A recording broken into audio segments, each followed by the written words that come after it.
Hey, what is up mortals? It is Mr. Zombie here with a new video for you. Welcome to part 11 of What If Izuku Was a Nomu. I just wanted to greet you guys by saying sit back and relax. You're in for a treat. So, we begin. Izuku woke up with a jolt, confused and in pain. Wires of undisclosed purpose ran down his left arm, and others connected to his gut. He was in a large sterile room with a minigun aiming down at him from the ceiling. There was a buzz from an intercom that was followed with heavy slams of locks coming undone. From a door in the corner, his mother stepped into view. Izuku. The two stared at each other for what felt like a lifetime. It had been too long since the two had seen one another. Izuku tried to get up, but the combination of injuries and drugs caused him to fall right back into his bed. Inko ran to his side and held him gently. Mom, Izuku said with a shaky, no longer distorted voice and scratchy throat. It was a strange feeling, missing someone without remembering everything you knew about them, but he welcomed and needed it. It was love, unconditional and blissful. I'm sorry I didn't come home. Hush, she whispered gently. It's okay now. Everything's gonna be okay, Inko promised her son as she cradled him in her arms. What happened, Mom? Are the others okay? Is All Might angry? I let you down too. I'm a bad son. Deku cried with tears in his eyes. They got the arm off, but some of its cells are still inside you. That explains the voice. How long was I out? You've been asleep for a month, Inko said, struggling to maintain her composure for so long. What? A month? Are you sure? She nodded as she clung to him tighter than ever. There are people who want to see you, she whispered gently. Please, come in. From the door, Bakugo stepped into view with a scowl on his face and tears in his eyes. He marched forward and delivered the lightest of right hooks to Deku's chin, which made no sound. How you feeling, loser? Tired, Kachan, he answered, sniffling. I missed you too, Kachan. Rare was the emotional expression besides rage from the blonde teen. As far as the duo of mother and son knew, only in times of great distress or other unknown causes would anyone see a scowl fall from his face. When the bomber hugged Deku, the head of Green felt the tears of his former childhood friend trickle down his shoulder. Mustering the strength he could, he hugged Bakugo with his remaining arm. This never happened. You hear me? I'm not crying for you. Yeah, it'll be our secret.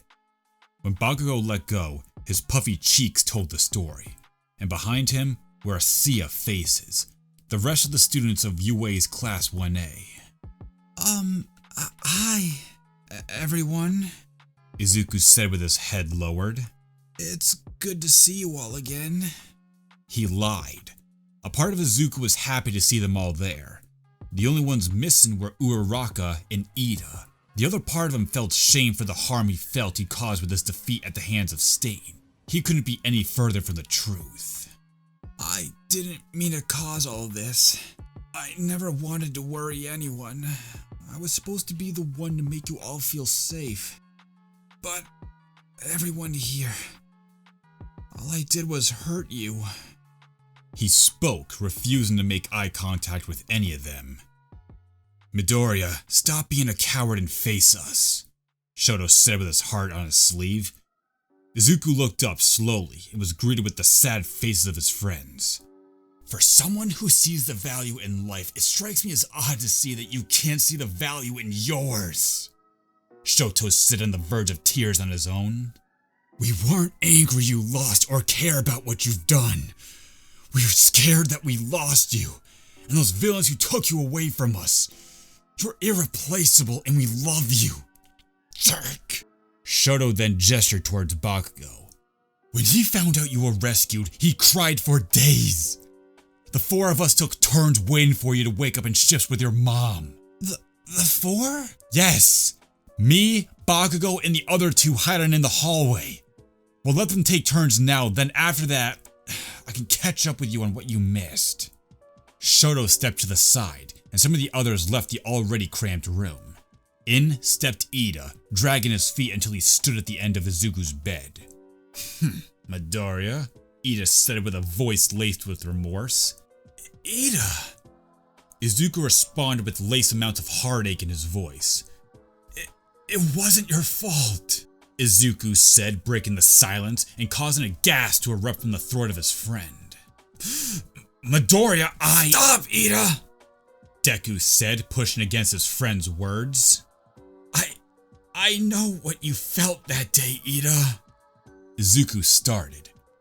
When I was fighting that villain, all I could think about was killing him.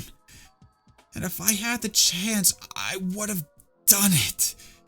If I could move after my last attack. I wanted to do it because he hurt someone I loved deeply, and I couldn't take it. You're not a killer, Ida. You were just angry. I'm not mad at you, and I never blamed you. If I had mashed my quirk earlier, or my phone hadn't slipped out of my pocket, we probably wouldn't be here. You're still my friend. The second I've ever had, so please don't apologize. But your arm, and it was Stain. He cut off my arm, not you. You saved my life. Midoriya, you can't just let this go. Because of me, you've lost so much. Ida, an arm is a small price to pay to save a life. Tenya fell to his knees, unable to support himself under his own strength as he was breaking down. Bakugo just ignored him. Hey, the person that villain hurt, it was Round Face, wasn't it? The blonde said, already knowing the answer. Yeah. Good. You heard him, Round Face. He loves you too, so you can stop feeling bad about kissing him without asking now. An eep was heard from the hallway before she stepped in. Leaning on her mother's shoulders, she smiled at Izuku, and the teen's world froze. In another location, the area's aura was far colder. In a standoff, Dabi and Shigaraki were in the midst of establishing control over the League. Both were secluded in an abandoned junkyard. So, you've turned against me too, eh? Why? Not good enough for you? Yeah, that and I heard something from a couple of birdies I fried earlier. Turns out there's a doctor who can give me the keys to jumpstart my plan. Since you can't seem to cook up a decent plan, I figured why not just get rid of you. Dabi said as nonchalant as usual. Turns out your boss was holding out on you, waited for you to grow up before he made you king.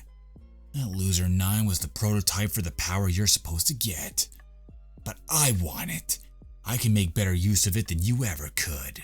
And you think killing me will make you a fitting replacement? I believe it would. The voice of Ujiko said. His voice came from a speaker in an unknown location. The sound seemed to come from all directions. Time is short, Shigaraki, and I can no longer give you a spare moment's time. Just with so many after me, I must ensure that the very best receives all that I have to offer. The doctor explained, upsetting Shigaraki and causing Dabi to smirk. You're improving in so many ways. I have no doubt that if there was more time, you'd be the master I dreamt of. Yet time is something I can no longer procure to you. The man before you is the only amongst your associates that I could accept in your absence. His story is quite complex, and it was due in part to our master setting up this little trial. I hate to say it, Shigaraki, but it's do or die.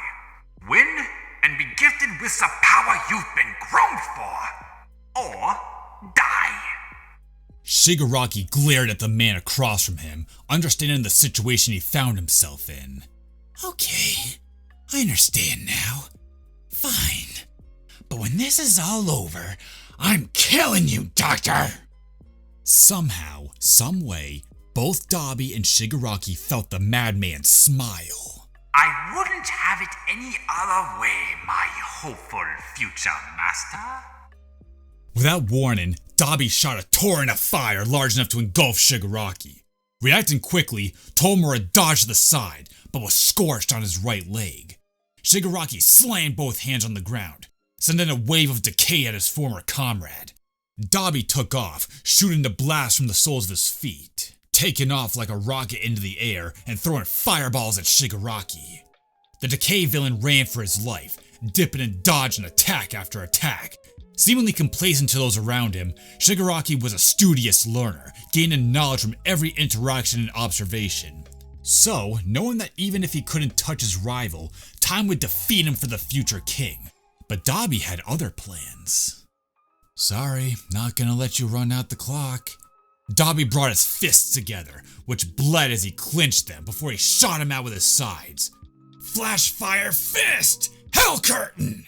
Tomura's eyes lit up in fear. Realization crept up in his mind. It all made sense. Dabi's powerful fire-based quirk, why he wanted to kill that UA brat. It was in the name of vengeance.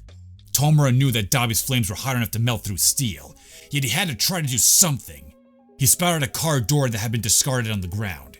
He ran to it and raised it just in time. The cruel brilliance of Dabi's blue flames were all that he could see, even with his eyes shut. The resultant blast was enough to incinerate wood, emulsify rubber and plaster, and melt steel. In the end, both young adults laid on their backs, shaken but focused. They glared at each other before throwing themselves at one another with all they had. After the scrap, a body crumbled to the ground as ashes, while the other was catching his breath as he narrowly dodged death. Goodbye, Tomura. You were a good boy. A shame you lacked the spirit you needed. Now that leaves you. You seem to be in a bit of a bind. I'll send some of my children to retrieve. I hope that when I'm done with you, you will be the ruler over the shadows proper, Dabi-kun. Don't stress about it, old man. I'm the kind of guy that doesn't have a lack of vision.